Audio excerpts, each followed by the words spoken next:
when I first got started in the business world, that was probably my biggest challenge for me, because when you're little, they tell you what, don't talk to.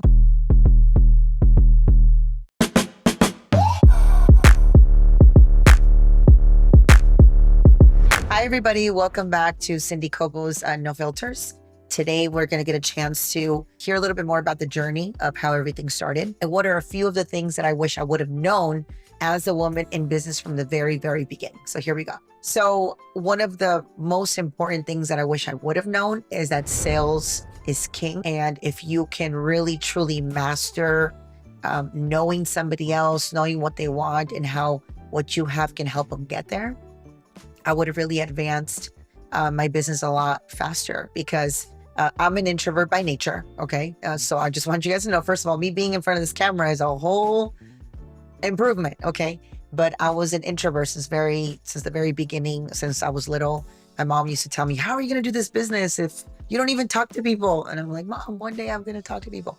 And that was really how it started for me. So I've never really been social, just talking to random strangers. So when I first got started in the business world, that was probably my biggest challenge for me, was to actually say hi to strangers, because when you're little, they tell you what, don't talk to strangers. Exactly. So you had to change my whole mentality on it and understand that business is about figuring out what other people want and you helping them attain that thing, whether it's financial literacy, financial freedom, to get out of debt, to take care of their family, their legacy, their home, their assets, right? So they can actually pass this down to their children. And that's one of the biggest lessons that I've learned. And so if I can share this with you guys, is when you really look at the marketplace today, I talk about this often, is how do you increase your income in sales or in business? It's by providing value to other people. So by me being in a leadership position, the constant thing that I'm doing is I'm constantly giving knowledge, and I'm helping people get from, maybe you're an identity of a 3, helping you get to a 4, to a 5, to a 6, where you feel comfortable, where you're actually now giving value to the people. And because of that, your income will continue to scale and your business will continue to grow. And the bigger your business, the bigger the reach, the more families you can help and you can make a difference for. So if I can give you a true suggestion, is make sure you make sales your king or your queen, make it the most important thing in your Rolodex, right? And this way you can actually make a difference and help other people more. Another thing that I would say is emotional intelligence. I speak about this topic often. Actually, I did a video just a few weeks ago on this, and I spoke about what are some of the most asked questions that I get as a woman in leadership and in business. And here it is again, because it's very important. I think some people oversee this part, but one of the biggest questions is, how do you do it as a woman? And it almost makes it seem like it's a problem that you're a woman when you're in business. And I think that this question is actually the foundational part that it comes from, is really, how can you control your emotions when your business is down, when you're not making enough sales, when you don't have enough clients, where nobody knows what you're doing, where maybe your income is down, but your liabilities are high, which means like your debt or the volume of how much you've invested is not giving you back what you have yet put into it. So those are really the questions. So how do you overcome that? So there's a book, it's called Emotional Intelligence, which I recommend to every woman, business owner, doesn't matter who you are. I really recommend that everybody reads it. And it talks about never get too high on your highs and never get too low on your lows. The fact that you should lead yourself through this process. And I say, don't follow the love for it, really follow the commitment to it. Don't listen to your emotion. Stay true to the commitment. Like, why did you really get started in your industry? Why did you really become an entrepreneur? Why did you decide that I was going to take a leap of faith? I was going to leave my job and I'm going to do this thing that nobody has ever done in my family, or that I've never done. And you're going to take this huge leap of faith, and you're about to navigate in a world that you've never been to. And it's going to be emotional. It's going to be a little bit of a roller coaster, but you have to learn to not get too high again and not get too low. And if you can stay right there in the middle and be patiently aggressive with your process, eventually you'll look up and you would have built something for yourself.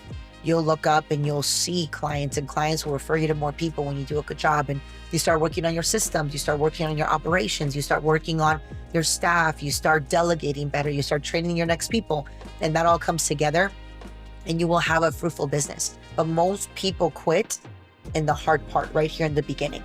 And you have to learn to overpass the beginning, because once you overcome that, then it gets funner and it gets better. But in the beginning, it's gonna suck a little bit, maybe a lot, but it's gonna be difficult. But hold on tight and it'll get fun. Choosing who to go into business with, and choosing your staff, and choosing the right, you can say, if you were to think about who could be a running mate for you, who will be somebody that you could depend on, what are you looking for in the team or the organization you're looking to build in? So I'll give you a little bit of perspective with staff, okay? So one of the things that I look for is communication. If somebody is not a good communicator, I just cannot do business with them or work with them long-term. By the way, I could teach this to people, and depending on where you are in your business, so again, more perspective. If you're in the beginning stages, you cannot afford to hire excellence.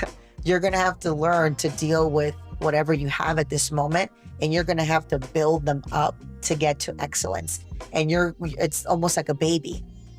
A baby can't take care of themselves, and maybe you meet this person when they're at a baby, and you have to teach them how to brush your teeth, all the things, right?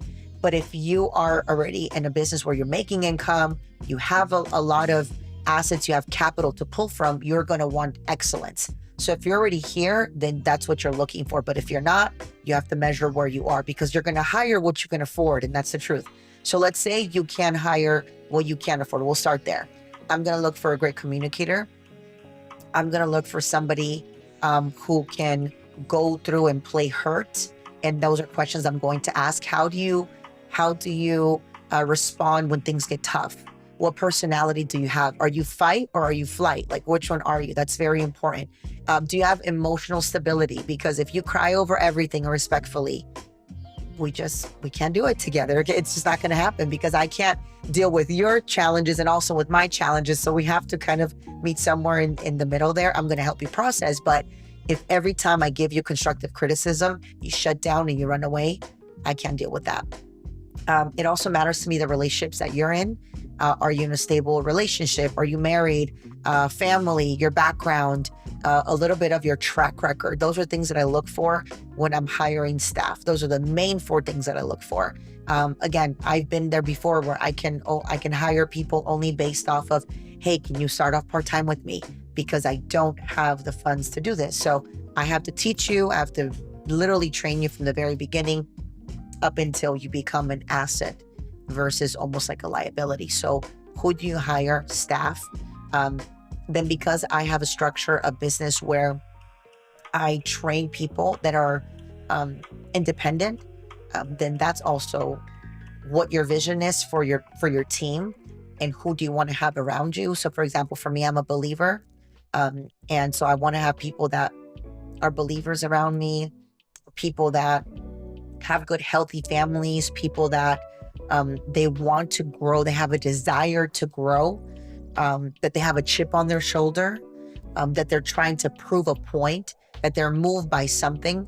If it doesn't matter to you that you keep losing in life, my environment's probably not going to be the one that's going to help you scale more, or our environment's naturally going to kind of filter you out. So you need to know what you're looking for in your organization, not just staff, but also who do you want around. I want people that are looking to improve, looking to save, looking to get better, looking to make a difference, that want to compete, that it matters to come through, that they want to leave a legacy for their family, that they are looking to change something that was done wrong to them before, that they are looking to help a community, they want to serve God, they want to honor, they're grateful, that they're aligned. Those things are things. So you should sit down and say, what are the main priorities that I'm looking for in my life and in my business? And when you start sharing them more, you'll attract the right kind of people. So who you have around you and your staff. As I'm thinking about why did I really start a channel like this, I was really thinking of the younger version of myself. When I first got started, my family's very traditional. We're from South America. And we were always taught, hey, we're going to come to America, we're going to get our degree, find yourself a good job that's going to give you really good benefits. And that job, you're going to work there for 30, 40 years of your life. And at the ending of it, your job will pay you a pension, or you'll receive money from Social Security after working, or your 401k. So I was literally on that path. I was in the medical industry, and I was following everything I was supposed to, because that's what we're taught when you come from other countries here to America. My parents were actually, like I said, from Ecuador, but I was born in New York, but they came here 19 and 20 years old. They had us over here, and I was born actually in Brooklyn, New York. And so I was raised that way. I was raised to go chase this ideal job, this pedestal, this place. And so when I got there, I'm like, well, this is not what I thought it was going to be. And I realized that as life was lifing, like they say now, right? And it was getting more expensive, and debt was through the roof. I was $62,000 in student loans, just in debt, just for me to get this degree. And I was going through this job like every single day. And I'm thinking to myself, like, this can't be it, not forever. So when the business was introduced to me, it was scary. And it was a situation where I didn't know if I had it in me to go build the business. So I wasn't always confident. I was never really, like I said, a talker or a networker. But I told myself, what weighs more? My fear of doing this thing, or what's going to happen in the future to myself, to my family financially?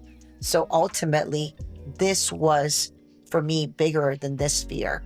And I took the leap of faith, and I started in the financial industry, and I didn't know anything. I didn't know even what a Google Doc is. And today we have Instagram, we have Facebook, we have all these. Back in the day, it was like radio shows. We would go on a radio show to go talk about our business. Hey, $500 to be on a radio show, for them to hear a little bit more. I would have to pay for like going to magazines and like put your picture there in a magazine, just for them to know you, for you to market yourself. And today it's such an easy time, but it's also a difficult time because there's so many distractions.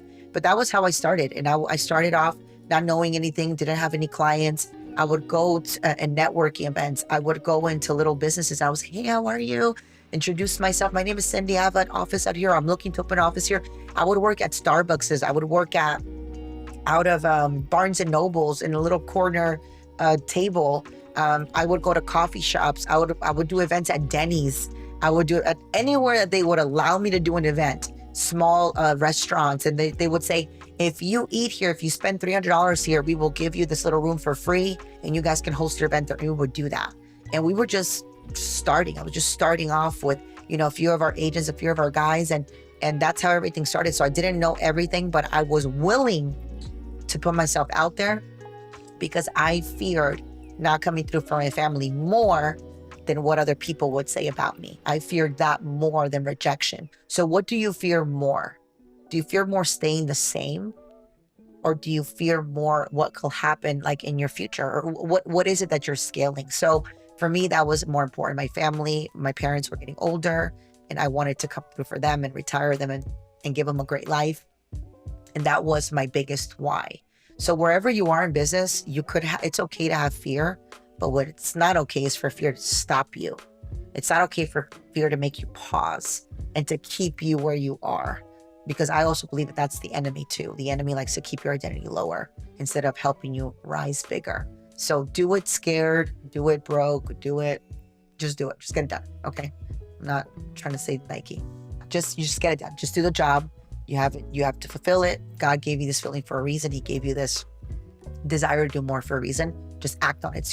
It's your chance to act on it. There's a verse that says, faith without works is dead.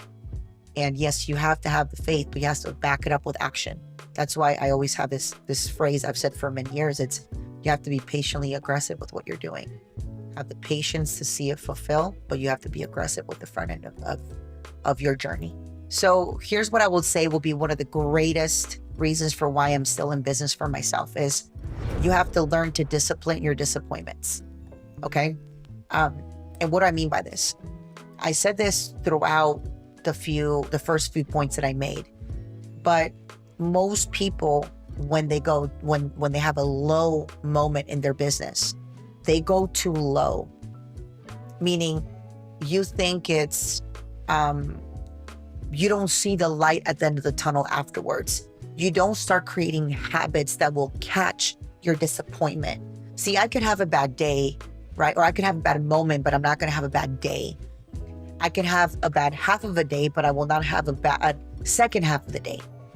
Maybe you have a full bad day. I will not have a bad week. You have to catch yourself. So what are the habits that you're creating when you do have a challenging moment? So for me, this is what works for me. Let's say I have a bad appointment. Something's going on in my business. I literally will take a walk around my office, or I'll take a quick drive. It doesn't have to be forever. It's a 10-minute drive, a 5-minute drive. I need a little bit of air. I need to walk around the back for 10, 15 minutes. I just need to move, because movement is life. The second you stop, you're pausing everything. And that is what I call a devil's playground, is a mind that's dwelling on the challenge. You can't sit there and dwell on the challenge. You have to find the solution to the challenge. What is my next step? Okay, this went bad, but what can go good? This was a difficult moment. Well, how can I turn this difficult moment into a learning experience? So start creating habits for yourself. A bad moment, okay, take a drive. Maybe you listen to a song that gets you pumped up. Maybe you call that one person that you know pours life into you. Maybe you say a prayer. Maybe you have to go take a walk like me, whatever it may be, but you have to start learning how to have a habit that can catch you, so you don't have to dig yourself out of this hole for too much longer. And if you just do those things, and if you just start looking at like this was a learning lesson, I promise you, you're going to scale faster.